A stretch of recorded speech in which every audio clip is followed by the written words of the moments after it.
Ilé ẹjọ́ yí ẹ̀bẹ̀ Akpabio dànù lórí ẹjọ́ tó pe Natasha Akpoti-Uduaghan. Ilé ẹjọ́ kò tẹ́milọ́rùn nílùú Àbújá mọ̀ ti yí ẹ̀bẹ̀ ààrẹ ilé aṣòfin àgbà sẹ́nitọ̀ godwinakpabio lórí ẹjọ́ tó pe sẹ́nitọ̀ Natasha Akpoti-Uduaghan dànù. Ìgbìmọ̀ adájọ́ ẹlẹ́ni mẹ́ta ọ̀hún tí adájọ́ Amma Barika tó mọ̀ darí wọn mọ̀ ló gbé ìdájọ́ náà kalẹ̀ ká tí wọ́n sì tún ní kí Akpabio máa san 100,000 naira gẹ́gẹ́ bí owó ìtanràn. Ìwé ìgbẹ́jọ́ pẹ̀lú nọ́mbà CV/395/M1/2025 àti CV/395/M2/2025 ó fi hàn pé Akpabio máa pẹ́jọ́ kò tẹ́milọ́rùn náà ní ọjọ́ kẹta oṣù kẹta àti lọ́jọ́ kẹẹ̀ẹ́dọ́gbọ̀n oṣù kẹta ọdún 2025 yìí. Ṣáájú ni Akpabio máa béèrè lọ́wọ́ ilé ẹjọ́ kò tẹ́milọ́rùn náà pé kó máa fún un lásìkò tó pọ̀ láti pe ẹjọ́ kò tẹ́milọ́rùn lórí àṣẹ ilé ẹjọ́ gíga ìjọba àpapọ̀ pẹ̀lú ẹjọ́ tó wà láàrin Natasha akọ̀wé ilé aṣòfin àgbà àtàwọn mẹ́ta míì. Akpabio máa tún bẹ ilé ẹjọ́ kò tẹ́milọ́rùn láti pàṣẹ fún ilé ẹjọ́ gíga àpapọ̀ pé kó máa fún un láàyè tó pọ̀ láti pe ẹjọ́ kò tẹ́milọ́rùn lórí ẹjọ́ míì tó wà láàrin Natasha akọ̀wé ilé aṣòfin àgbà àtàwọn mẹ́ta míì. Bákan náà tún ni Akpabio máa tún béèrè lọ́wọ́ ilé ẹjọ́ o láti pàṣẹ ìdádúró ìgbẹ́jọ́ tó lọ láàrin Natasha akọ̀wé ilé aṣòfin àgbà àtàwọn mẹ́ta míì títí tí ilé ẹjọ́ kò tẹ́milọ́rùn yóò fi gbé ẹjọ́ tí òun pè lẹ́yìn tí ilé ẹjọ́ kò tẹ́milọ́rùn tó mọ̀ yí ẹ̀bẹ̀ Akpabio dànù tán pẹ̀lú àlàyé wípé ọjọ́ ti lọ lórí ọ̀rọ̀ náà láti ṣe ohun tí Akpabio tó máa ń béèrè ní ilé ẹjọ́ ni kó máa san 100,000 naira. Tá ò bá gbàgbé ọjọ́ kẹtàdínlọ́gbọ̀n oṣù kẹfà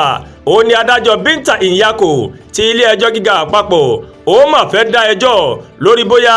ó mà tọ̀nà bí ilé aṣòfin bí wọ́n ṣe dá Natasha Akpoti-Uduaghan dúró gẹ́gẹ́ bí sẹ́nitọ̀ tó ń ṣojú ìpínlẹ̀ Kogi o. Adájọ́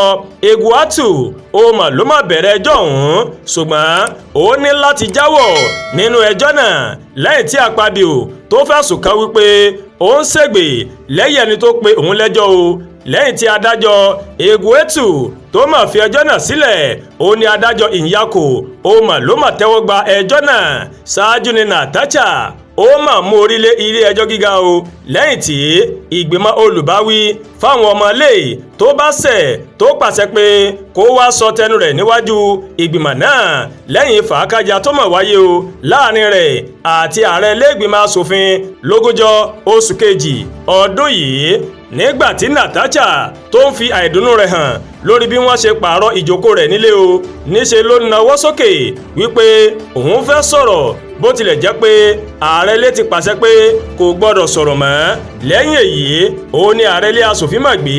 ẹjọ́ rẹ̀ lọ síwájú ìgbìmọ̀ tó ń dá ṣẹ̀ríà fáwọn ọmọ ilé tó bá ṣẹ̀. Ìgbìmọ̀ yìí òun ló sì padà dá dúró àmọ́ Natasha ó mà sọ nínú ìfọ̀rọ̀wánilẹ́nuwò tó mà ṣe lórí tẹlifíṣàn ní ọjọ́ kejìdínlọ́gbọ̀n oṣù kejì pé èdè àìyedè láàrin òun àti Akpabio ó mà bẹ̀rẹ̀ lẹ́yìn tí ó mà da ẹnu ìfẹ́ kọ òun tóun ò sì gbà fún o. Ẹjọ́ tí Natasha pè ní pé kí ilé ẹjọ́ pàṣẹ wípé bí ìgbìmọ̀ ilé bó ṣe dáhùn dúró kò mà lẹ́sẹ̀ ńlẹ̀ lábẹ́ òfin o. Àdúràgbà Olúwatóyìn ló ń kàròyìn sí létí láti kàn ní ẹ̀yà Yorùbá World TV. Bẹ́ẹ̀ ṣe wò wá ẹ máa bá wa share, ẹ máa like, ẹ máa comment, ẹ má tún gbàgbé o láti bá wa subscribe sórí YouTube channel wa kẹ́ wá bá wa tẹ notification bell láti máa mọ àwọn ètò wa lọ́kọ̀ òjọ̀kan tó bá ti gorí ìkànnì yìí. A kú ojúmọ́ ire, a kú ojúmọ́ ayọ̀, a dẹ̀ kú ojúmọ́ dùnnú. Àánú Ọlọ́run bá rèé yóò wèmí àti yín rí o.